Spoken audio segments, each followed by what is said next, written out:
रामचरित मंथन से संपर्क हुआ और हमारे प्लेटफॉर्म पर बड़े विदुषी वक्ता हैं, कई बार हमने इनको आमंत्रित किया और हमेशा इनकी कृपा दृष्टि रही, हमेशा हैं, यह पुणे में रहती हैं। इनकी एक अभी पुस्तक का सुबह विमोचन हुआ था और इसका संचालन करेंगी। तो आज 4 राम भक्त पर बात होगी और 4 संजना मिश्रा जी हैं, वो लखनऊ से हैं, वीणा पाणी जी हैं, वो भी लखनऊ से हैं, गोरखपुर से, बालकृष्ण पांडे जी हैं प्रयागराज से और कविता सिंह लखनऊ से हैं। चूँकि हम समय बचा रहे हैं परिचय में, फिर भी आप चाहें तो अपना स्वयं का परिचय बहुत संक्षेप में दीजिए, क्योंकि टोटल टाइम तो 10 मिनट है, चाहे कैसे भी उसको कर लीजिए। तो चाहे कचौड़ी खा लीजिए या खीर खा लीजिए, दोनों खाएंगे तो फिर पेट में उपचार हो जाएगा। तो अब मैं आमंत्रित करता हूँ डॉक्टर। नहीं बैठिए ना तो गौरव होगा। ये तीसरा सत्र है और मेरे इस सत्र में विषय भी 3 ही हैं। वक्ता 4 हैं, संजना मिश्रा, वीणा पाणी, बालकृष्ण पांडे जी, कविता सिंह। मैं इन सभी को सादर आमंत्रित कर रही हूँ, कृपया वो सामने आ जाएं और बिना किसी भूमिका के सर्वप्रथम तीनों शक्तियों के साथ, शारीरिक, आध्यात्मिक और मानसिक तीनों शक्तियों के साथ मैं संजना मिश्रा जी को आमंत्रित करते रही हूँ कि वो त्रिजटा, एक त्रिशक्ति, इस पर अपना विषय प्रस्तुत करें। आदरणीय संजना। सभी सम्मानीय जनों को मेरा सादर प्रणाम। मेरा नाम संजना मिश्रा है। डायरेक्ट मैं अपने शीर्षक पर आ जाती हूँ। त्रिजटा से आप सभी भली भांति परिचित हैं, पर मैंने अपने चिंतन और मंथन के बाद क्या पाया है, सिर्फ मैं वो आपसे शेयर करूंगी। पहला बिंदु जो मैंने पाया वो है राक्षसी बनाम साध्वी रूप। जैसा कि हम जानते हैं कि राक्षसी कुल में जन्म लेने के कारण उनका रूप रंग सब एक राक्षसी के समान था, लेकिन उनको साध्वी मन और राम भक्ति अपने पिता विभीषण से मिली थी। यहाँ पर हम ये सीखते हैं कि जो बच्चे अपने बच्चों को जो हम सिखाते हैं वो इतना नहीं सीखते हैं बच्चे, बल्कि वो सीखते हैं जो वो देखते हैं। तो वो जिस माहौल में पलते हैं उनका मन भी वैसा ही बनता है। दूसरी इंपॉर्टेंट बात ये है कि हम किस कुल में जन्म लेंगे ये ईश्वर तय करता है, लेकिन हम अपने मन में किसको जगह देंगे ये हम स्वयं तय करते हैं। सूरत और सीरत का इतना विरोधाभास का सुंदर उदाहरण त्रिजटा के रूप में हमें दिखाई देता है। दूसरा बिंदु है हमारा त्रिजटा नाम की सार्थकता, जिसमें मैं देखती हूँ त्रिजटा, जिसका तात्पर्य है 3 जटाएं। 3 जटाएं जो कि हमारी इंगला, पिंगला और सुषुम्ना नाड़ी का प्रतीक स्वरूप है। इंगला पिंगला नाड़ी हमारे बाएं और दाएं तरफ होती है और सुषुम्ना नाड़ी मध्य में होती है, जो गुणहीन होती है। इंगला पिंगला नाड़ी बुद्धि, ज्ञान और विवेक का स्रोत है, और जब इन दोनों का संतुलन ही जो है वो सुषुम्ना नाड़ी में ऊर्जा भर देता है, और जो तब व्यक्ति राग द्वेष से मुक्त होकर पारदर्शी हो जाता है। तो त्रिजटा को अपनी मृत्यु का भय नहीं था, उन्हें सीता से प्रेम था और राम के प्रति उनका भक्ति भाव होना उनकी सुषुम्ना नाड़ी की ऊर्जा का द्योतक है, जो मस्तिष्क रूपी सुमेरु पर्वत को विवेक और ज्ञान से भर देता है। व्यक्ति सही और गलत का उचित अंतर सीख पाता है। त्रिजटा के नाम का प्रभाव उनके चरित्र पर स्पष्ट रूप से दिखाई देता है। तीसरा बिंदु है त्रिजटा बनाम त्रिशक्ति। त्रिशक्ति अर्थात हमारे त्रिदेव ब्रह्मा, विष्णु, महेश, उनके रूप में ब्राह्मणी, लक्ष्मी और पार्वती की, ब्रह्माणी, लक्ष्मी और पार्वती की शक्तियां, और ये तीनों शक्तियां मिलकर हमारी आदि शक्ति सीता जी को सुरक्षा प्रदान कर रही हैं। तो हमें त्रिजटा के रूप में इन तीनों शक्तियों का रूप दिखाई देता है। चौथा बिंदु है हमारा प्रभावशाली व्यक्तित्व। त्रिजटा का रूप रंग राक्षसियों के समान था, पर उसमें उनके जो कर्म थे वो एक साध्वी के समान होने के कारण उनका जो व्यक्तित्व था वो प्रभावशाली था। उनके रूप रंग का उस पर कोई भी असर नहीं था। आज के समाज में हम देखते हैं कि हम इतना भेद करते हैं, काला, गोरा, लंबा, छोटा, मोटा, दुबला, ये करते हैं, और ये एक व्यक्तिहीन भावना का शिकार हो जाता है और वो धीरे धीरे अपने को लोगों से दूर कर लेता है। पर त्रिजटा के मन में इसकी कोई हीन भावना नहीं थी और उनके कर्मों का प्रभाव उनके ऊपर था, और त्रिजटा के गुणों ने उन्हें रामचरितमानस का एक महत्वपूर्ण पात्र बना दिया। इससे ये पता चलता है कि हमारा जो व्यक्तित्व है वो बाहरी रूप रंग में निहित नहीं है। हमारा व्यक्तित्व हमारे आंतरिक गुणों के कारण हमारे व्यवहार में परिलक्षित होता है। 5वां बिंदु है स्त्री द्वारा स्त्री की रक्षा। ये एक बहुत महत्वपूर्ण बात है कि हम पुरुषों को दोष देते हैं, लेकिन ध्यान से देखना चाहिए कि स्त्री ही स्त्री के मार्ग की बाधा सबसे पहले बन जाती है। एक सास अपनी बहू के साथ वही व्यवहार करती है जो उसकी सास ने उसके साथ किया था, लेकिन यहाँ पर हम देखते हैं कि सीता जी एक यहाँ पर अबला के रूप में है, लेकिन उनकी साथ दे रही हैं वो त्रिजटा दे रही हैं, और उनको जो एक सुरक्षा की भावना उनके मन में आ गई है वो साहस के साथ वो उनको दूर करने में सहायता करती हैं। त्रिजटा अपनी सहृदयता, समझदारी से विपरीत परिस्थितियों में भी सीता जी की एकमात्र संबल बन जाती हैं। नारी द्वारा नारी मन को समझे जाने का इससे अच्छा उदाहरण नहीं हो सकता है। छठा बिंदु है कुशल निर्देशक और परामर्शदाता। जब राक्षसियां जो हैं उनको अशोक वाटिका में सीता जी को परेशान करती हैं, उस समय त्रिजटा एक कुशल निर्देशक की भांति, निर्देशक का काम होता है दिशा दिखाना और परामर्शदाता उसे बताता है कि कैसे उस राह पर चलना है। तो सपने बानर लंका जारी, जात उधान सेना सब भारी, खर आरूढ़ नगर दसीसा, मुंडित सर खंडित भुजबीसा। उस समय वो ये स्वप्न सुनाती हैं और राक्षसियां जब भयभीत हो जाती हैं तो उनसे ये कहती हैं कि अगर तुम्हें अपना कल्याण करना है या इस राज्य का कल्याण चाहती हो तो सीता के चरणों में जाओ और उनकी भक्ति करो। ये है किसी गलत को सही मार्ग पर ले जाने की काबिलियत। तो ये कुशल निर्देशक और परामर्शदाता ही कर सकता है। मेरे इस वक्तव्य का आखिरी बिंदु है त्रिजटा एक सफल मनोवैज्ञानिक। चूंकि मैं एक मनोविज्ञान ही मैं पढ़ाती हूं तो ये मेरा प्रिय बिंदु है, और इसमें ये कहा जाएगा कि त्रिजटा से अच्छा कोई भी काउंसलर या साइकोलॉजिस्ट नहीं हो सकता है। उनकी समझ, उनकी अंतर्दृष्टि और सूझबूझ, क्योंकि मनोवैज्ञानिक वही होता है जो नकारात्मक सोच को सकारात्मक सोच में परिवर्तित कर देता है। जब उसके पास कोई ऐसा व्यक्ति आता है जो कोई अवसाद से या परेशानी से घिरा होता है, जब हमारी सोच सकारात्मक होती है तो हमारी आधी सफलता उसी समय तय हो जाती है।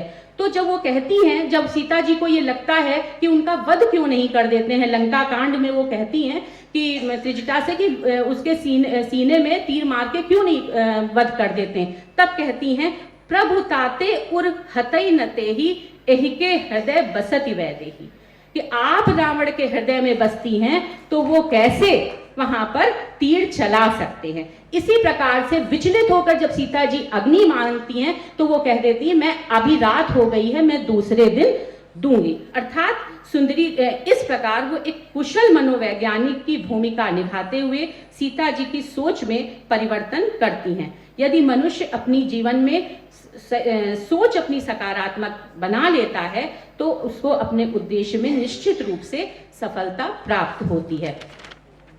उपर्युक्त बिंदुओं पर विचार करने के उपरांत अंत में मैं ये कहना चाहूंगी कि त्रिजटा का चरित्र उच्च विचारों और आचरण की पाठशाला है जो अपने प्रत्येक विद्यार्थी को विवेक, संयम, मित्रता, साहस आदि गुणों का पाठ पढ़ाती। जय श्री राम। है शबरी जिंदा है, वीणा पाणी जी।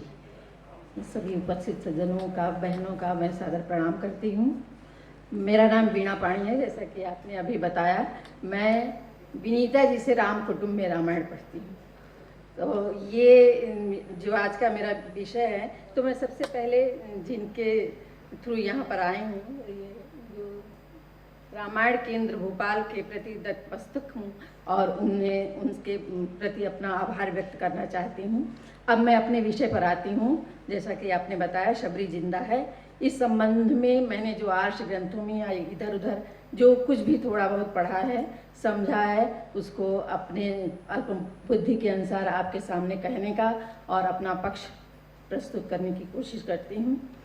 शबरी जहाँ तक मुझे थोड़ा बहुत समझ में आई है, सबसे पहली बात उनकी जो मुझे आकर्षित करती है वह ये कि उन शबरी का जीवन जो है वो सतत जागरूक जीवन है, वो सतत जागरूक जीवन की संवाहिका है और उनकी अंतश्चेतना दूरदृष्टि वाली और कालजयी है। वो उनका जो जिस समाज में वो पैदा हुई हैं उनसे बहुत आगे उनका कार्य और उनका चिंतन है। ये सबरी स्वयं जगी हुई हैं और उस समाज को जगाना चाहती हैं जो कुरीतियों में, कुसंस्कारों में फंसा हुआ है। इनकी भाव संवेदना बहुत गहरी है और सकल सृष्टि के प्रति वो आत्मीयता से भरी हुई हैं। प्रकृति के प्रति उनमें बहुत सजीवता से उसको देखती हैं और अपने दायित्व के प्रति बहुत सजग हैं वो। और जो उनका व्यवहारिक जीवन है और उनकी जो अंतः साधना है, उसके आधार पर हम आगे देखते हैं कि वो कैसी उनकी अनन्य गुरु भक्ति है, भगवत भक्ति है। और इस प्रकार से सबरी का पूरा जीवन बहुत ही तपोमय है। अब मैं जो सबसे पहली चीज़ उनके संबंध में कहना चाहूँगी, जो सबसे ज़्यादा हमको आकर्षित करती है, सबरी की संघर्षशीलता। जैसा कि हम सभी लोग जानते हैं कि वो एक भील समाज में, आदिवासी समाज में पैदा हुई थी और हमारे आपकी तरह ही वो जीवन की यथार्थता से रूबरू होती हैं, संघर्ष करती हैं और वहाँ अपना रास्ता तलाशती हैं। सबरी जब हम देखें तो उनका विचार जो है बहुत ही क्रांतिकारी है। उनका मानना है कि हर व्यक्ति और समाज में संभावनाएं हैं, अगर उनको सम्यक उनके अवसर दिए जाएं, उनका सम्यक विकास किया जाए। इसीलिए वे उस समय की उनकी समाज में व्याप्त कुरीतियाँ हैं, पशु हत्या या मांस मदिरा का सेवन या निर्बलों को सताना, इन सब के प्रति वो कड़ा रुख अपनाती हैं, उनका विरोध करती हैं और उनके प्रति संघर्ष करती हैं। इन्हीं शब्दों को नरेंद्र देव पांडे जी ने, सबरी की व्यथा को नरेंद्र देव पांडे जी ने के शब्दों में हम पढ़ें तो कह सकते हैं कि सबरी कहती हैं, घृणा मानव से नहीं उसके दुष्कर्मों से है। घृणा मानव से नहीं उसके दुष्कर्मों से है, पाषाण हृदयों और स्वार्थी विचारों से है। आगे वो बहुत सारी चीज़ें कहती हैं। और नारी के संबंध में सबरी का कथन है नरेंद्र देव पांडे जी के शब्दों में कि मैं समझती नहीं हूँ नारी को इतनी अधिक दुर्बल, मैं समझती नहीं हूँ नारी को इतनी अधिक दुर्बल, नहीं उसके अधिकार को छोड़ने वाली कभी हूँ। एक युद्ध छेड़ूंगी मैं इस व्यवस्था के प्रति भी। तो इस तरह से हम देखते हैं। और ये प्रसंग अभी हमने फरवरी अंक में अच्छी नहीं रखी है, इसलिए कि वो उनका ये शर्त था कि जो मांस मदिरा का सेवन न करता हो, पशु हत्या न करता हो, ऐसा कोई दिखाई पड़े तो मैं विवाह करूं। तो ऐसा कौन दिखाई पड़ता, लेकिन विवाह की तैयारी हो रही है, तमाम पशु इकट्ठा किए गए हैं। जैसा कि उस भील समाज में रिवाज था कि उन्हीं पशुओं से बरातियों को तरह तरह के व्यंजन परोसे जाने वाले थे। तो सबरी ने जब ये देखा तो उन्हें सारे पशुओं को मुक्त कर दिया और खुद जंगल चली गई और विवाह का बहिष्कार कर दिया। तो ये हम देखते हैं कि जिन चीज़ों के लिए सबरी ने संघर्ष किया, वो हमारे आपके सर्वकालिक जीवन की वो चिरंतन समस्याएं हैं और आज तक उन पर कार्य हो रहे हैं। आज तक जो जागरूक लोग हैं, जागरूक समाज है, जागरूक संगठन है, वो न्याय की बात, समता की बात, नारी सशक्तिकरण की बात, इस और प्राणी मात्र के संरक्षण की बात, प्रकृति की बात, मिट्टी की बात, जल की बात, वो सदा होती रहेंगी। ऐसी चीज़ों की इन सब चीज़ों के लिए सबरी ने संघर्ष किया। अगला पॉइंट जो है सबरी का प्रकृति प्रेम।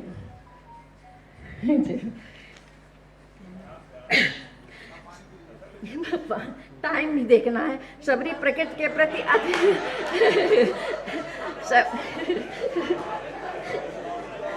तो सबरी प्रकृति के प्रति बहुत ही संवेदनशील हैं और प्रकृति को मूल रूप में बनाए रखने की पक्षपाती हैं। इसलिए वो पशु पक्षियों से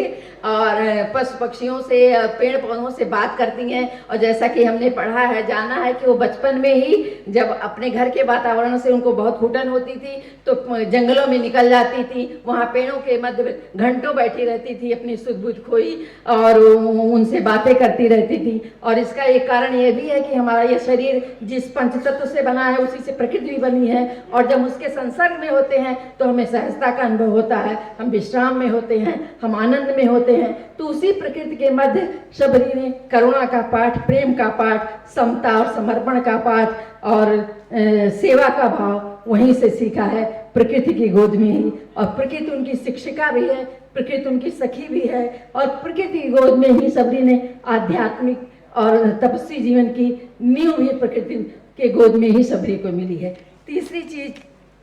तीसरा पॉइंट जो हमारा है, जिसके लिए शबरी बहुत ही विख्यात हैं, उनकी अनन्य गुरु भक्ति। शबरी ने अनुभव से संघर्ष करके, जैसा कि हम देखते हैं और जानते हैं, और हमने ऐसा महसूस किया कि पहले तो हमको इतना ही पता था कि शबरी बहुत बड़ी भक्त थी, लेकिन जब उनका पूरा जीवन अध्ययन किए तो एक अजब दूसरे तरह की अनुभूति कि उन्होंने संघर्ष बहुत किया है और संघर्ष करके अपने अनुभव से सीखा है। जब उनको अपने समाज से बहिष्कृत कर दिया गया, वो जंगल जंगल घूमती रही, ऐसे में उनको एकला चलो का निर्णय लेकर के आगे बढ़ना पड़ा, लेकिन वो अपने संकल्प के साथ एक निश्चित उद्देश्य के साथ निकल गई। और कहते हैं कि जगत में एक ही सच्चा नाता है। कौन सा नाता? गुरु शिष्य का नाता। कबीरदास जी ने लिखा है, गुरु कुम्हार शिष्य कुंभ है, गुरु कुम्हार शिष्य कुंभ है, गढ़ी गढ़ी काढ़े खोट, अंतर हाथ सहार दे, पाछे ऊपर मारे चोट। तो ऐसी गुरु है। और ये भी कहा जाता है कि गुरु नारायण रूप है, गुरु ज्ञान को घाट, और गुरु बिन ज्ञान कहाँ से हुई। तो शबरी जो जंगलों में रहती थी, तो उनकी आर्त पुकार सुन करके लगता है कि प्रकृति को भी बहुत क्रंदन हुआ होगा, बहुत विचलित हुई होगी। और एक दिन उन्हीं बनबीथियों में शबरी को ऋषि मतंग का दर्शन होता है। शबरी का सारा अस्तित्व फूट पड़ता है। वो कहते हैं, गुरुदेव कृपा करो। शबरी की आंखों से झरझर आंसू बहते हैं। उनके सिर पर जो वहाँ वो अंतर्द्वंद और विषाद पीड़ा की गठरी लदी रहती है, वो गुरु के चरणों में समर्पित कर देती हैं। गुरु की आनंद भाव से तभी से वो भक्ति करती हैं। और इस तरह से हमारे सनातन संस्कृति की गुरु शिष्य परंपरा की एक जो प्रथा है, वो एक बार फिर खिल उठती है। शबरी अपने गुरु के संसर्ग में जो उनके अंतर्निहित ज्ञान है, सेवा समर्पण साधना की जो नींव उनके अंदर पड़ी हुई है, वो कमल की पंखुड़ी के समान विकसित होने लगती है। और ये भाव साधना, ये उनकी कर्म साधना की परिणित हम देखते हैं जब भगवान राम के चरण उनके घर पे पड़ते हैं। शबरी देख राम घर आए, शबरी देख राम गृह आए, गुरु के मुनि के वचन मान जिए भाई। तो ऐसे में उनको अपने गुरु की याद आती है। और अब बहुत समय रह गया है, तो वो उनसे अपनी गुरु की चर्चा करने लगती हैं। अत्राश्र में गुरु श्रेष्ठा, मुनियों गुरुओं में अत्राश्र में रघु श्रेष्ठा, गुरुओं में महर्षया स्थिता, शुश्रूषणम तेषाम अहम समुपस्थिता। मतलब वो अपने गुरु की चर्चा करती है। वाल्मीकि रामायण में राम और उनके गुरु की बहुत चर्चा करेंगे। तो अंत में ठीक है, गुरु भक्ति उनकी, भगवत भक्ति उनकी, और बाद में उनका तपस्विनी स्वरूप। अंत में मैं अपनी छोटी सी कविता के साथ आप लोगों के समक्ष, ये शबरी न जाति है, न लिंग है, न वर्ण है, वो वे मानवीयता की पर्याय हैं। शबरी व्यक्ति नहीं, सामाजिक चेतना है। वे एक देशीय नहीं, सार्वभौमिक हैं। शबरी जीवट का नाम है, वे कर्म की कला हैं। वे भक्त ज्ञान की दीपशिखा हैं। शबरी संस्कृति है, वे चिर पुरातन हैं, नित नूतन है। शबरी समय की पुकार है, शबरी सनातनी है, शबरी जिंदा है। आप लोगों का बहुत बहुत आभार। राम भक्त केवट श्री बालकृष्ण पांडे जी। हिंदुस्तान में 3 जगह रामायण मेले होते हैं, अयोध्या, चित्रकूट और सिंगवेपुर धाम। भक्तराज केवट का विषय है हमारा। सिंगवेपुर में साथियों, जैसे अभी कहा कि यहाँ त्रयी संस्था काम कर रही है, वहाँ 3 संवाद हुए हैं। एक तो राम लक्ष्मण सीता सुमंत का संवाद हुआ है, दूसरा माँ गंगा से संवाद हुआ है सीता जी का, और तीसरा राम केवट का संवाद हुआ है। और तीनों संवाद बहुत ही प्रासंगिक है। सर्वप्रथम तो राम का जन्म का कारण भी सिंगवेपुर धाम बनता है। मैं नहीं कहता हूँ, सिंगवेपुर धाम संबंधित लगभग 108 चौपाइयाँ हैं। सिंगी ऋषि वशिष्ठ बुलावा, पुत्र काम सु यज्ञ करावा। अयोध्या में कोई ऐसा ऋषि संत नहीं था जो पुत्रेश यज्ञ करा सकता था, वो केवल सिंगी ऋषि ही थे। और मेरा विषय भी PhD का ये था, तुलसी का अंतर्राष्ट्रीय परिदृश्य। तो सिंगी ऋषि जी वृष्टि यज्ञ के लिए और पुष्करेश यज्ञ के लिए बहुत ज्ञाता थे, इसीलिए वशिष्ठ जी ने सिंगी ऋषि को बुलवाया और चारों पुत्र पैदा हुए। और मैं तो ये कहना चाहता हूं कि राम का जन्म का कारक तो सिंगवेपुर हुआ ही, और मर्यादा पुरुषोत्तम राम भी और जन जन के राम भी सिंगवेपुर से ही हुए। जब वे केवट से गले मिले, केवट को आशीर्वाद दिया, केवट ने गंगा पार किया। साथियों, यहाँ पर मैं बताना चाहता हूँ, बहुत हमारे मित्र लोग समझ नहीं पाते हैं, केवट अलग था और निषाद राजगुरु अलग था। निषाद राजगुरु राजा था सिंगवेपुर का और राम का सखा भी था। आज पूरे देश को नहीं, पूरे विश्व को यह बताने की जरूरत है, जिस गुरुकुल में राजकुमार राम पढ़ा करते थे, उसी गुरुकुल में राजकुमार निषाद भी पढ़ा करता था। कोई अस्पृश्यता, कोई असमानता उस जमाने में भी नहीं थी। मैं आज अपने माननीय रघुनंदन शर्मा जी को धन्यवाद देना चाहता हूं कि उन्होंने वाल्मीकि जी की मूर्ति पर एक दलित शब्द मैं नहीं कहूंगा, दलित से कराया। दलित शब्द भी हमारे शास्त्रीय परंपरा में कहीं नहीं है, ये हमारे दलों की उत्पत्ति है। कहीं एक से एक विद्वान हमारे प्रभुनाथ पीडी मिश्रा साहब वगैरह बैठे हैं, कोई बता दे कोई दलित शब्द हमारे रामायण में, गीता में, कहीं महाभारत में हो तो बता दे। लेकिन ये दलों की उत्पत्ति, हम लोग उसको दलित बना लिए, हरिजन बना लिए कुछ नेताओं कहने से। तो ये शब्द भी डिलीट होना चाहिए, दलित शब्द। दलित कोई था ही नहीं, राम के जमाने में कोई नहीं था, कृष्ण के जमाने में कोई नहीं था। यादव लोगों को हम लोग पूछते हैं, लेकिन वो लोग आरक्षण लेने के लिए अपना पिछड़ा बने हुए हैं। हमारे संजय निषाद जी इसमें मंत्री हुए हैं, हमारे सिंगवेपुर रामायण मेले में आए उद्घाटन में। हमने कहा आप तो राम के सखा हैं। कहा हाँ पांडे जी सही कह रहे हैं आप, दिल से तो हम राजा ही हैं, लेकिन पापी पेट का सवाल होता तो हम मछुआरे बन जाते हैं मछली का पट्टा लेने लगते हैं, बालू का पट्टा लेने लगते हैं, लेकिन हृदय से तो हम भी राजा ही हैं।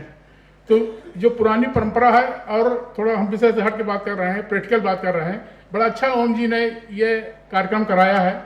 और इसके पहले भी साथियों में बताना चाहता हूं, अभी उषा मेहरा जी चली गई यूएसए की, 25 विश्व रामायण सम्मेलन विश्व स्तर पर हुए हैं, जो 17 विश्व रामायण सम्मेलन अंतर्राष्ट्रीय स्तर पर हुए हैं, और 17 के बाद 17, 3, 20 और करीब 5, 8 रामायण सम्मेलन हमारे भारतवर्ष में हुए।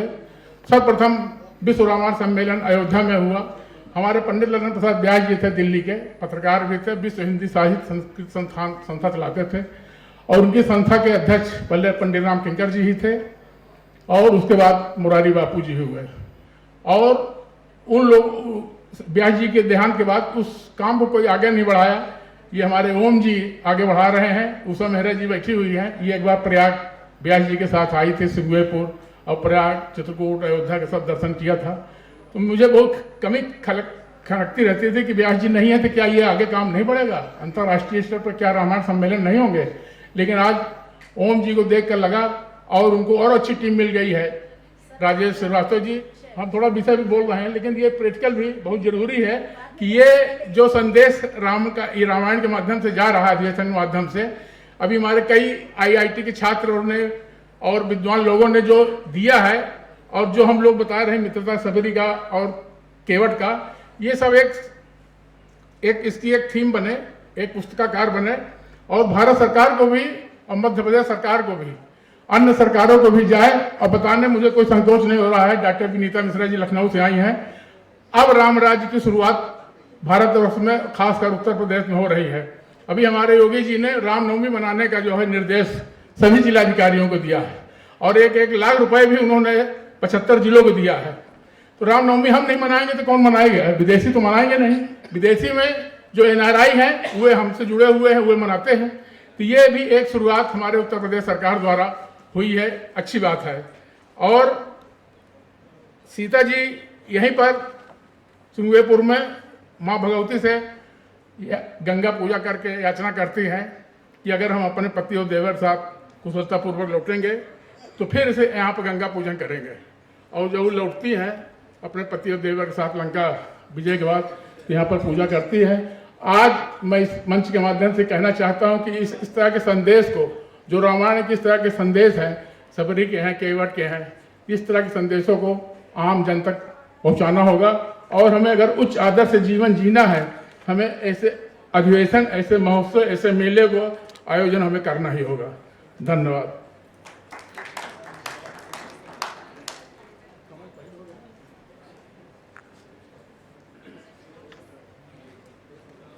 अब त्रिजटा से शुरू हुआ ये सत्र त्रिजटा पर ही समाप्त हो रहा है। त्रिजटा कौन, बस ये बता दीजिए। आइए अब कविता सिंह जी।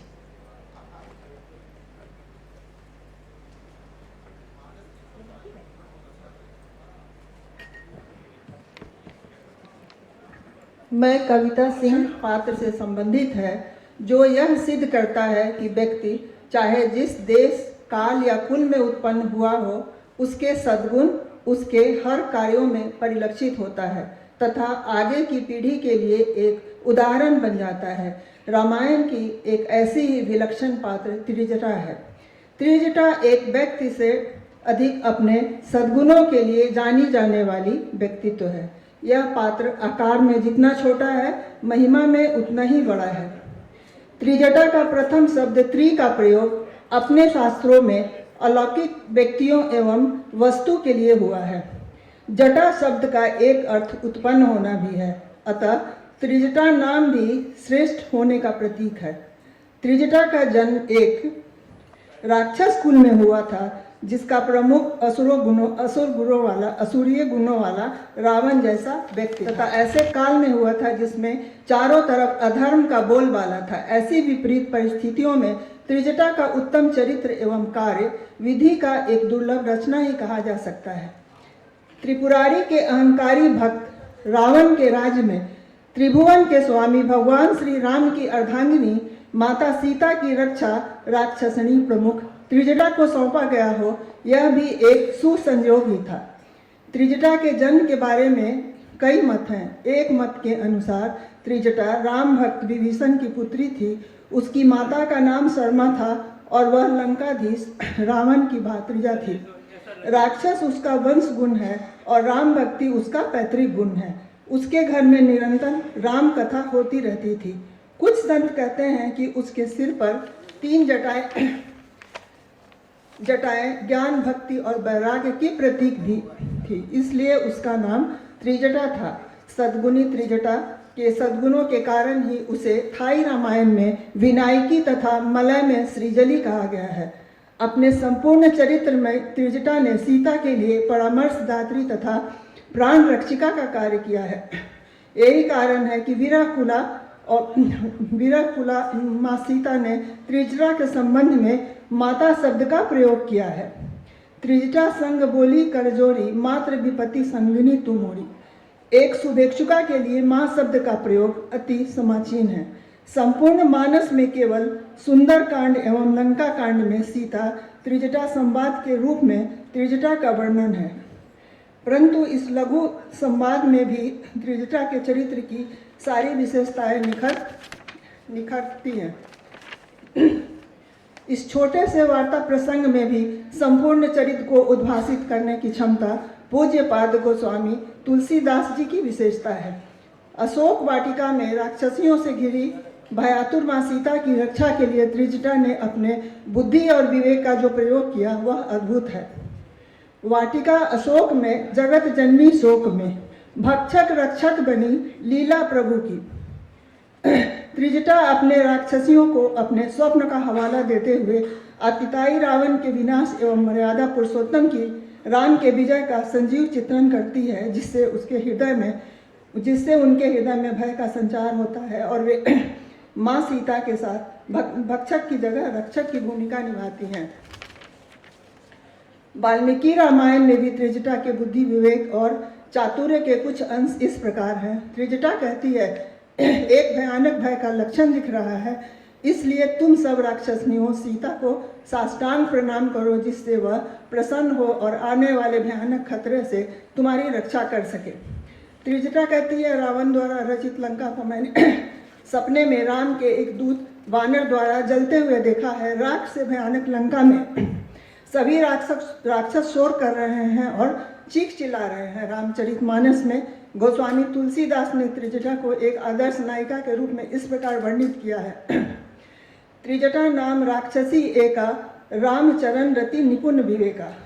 अशोक वाटिका में जब माता सीता राम के वियोग में विवल हो जाती हैं तथा चिता से जाकर अग्नि में समाहित हो जाने को सोचती हैं, तो त्रिजटा अपने बुद्धि का उपयोग करते हुए जगत जननी सीता को यह समझाती है कि हे माता, रात्रि के इस पहर में अग्नि का उपलब्ध होना संभव नहीं है। लंका कांड में प्रभु श्री राम एवं लंकाधीश रावण ने युद्ध में रावण का पराजित न होना और बार बार सिर कट जाने के बाद भी पुनः जीवित हो जाना माता सीता को आतुर होते हुए देख त्रिजटा उन्हें इस प्रकार समझाती है।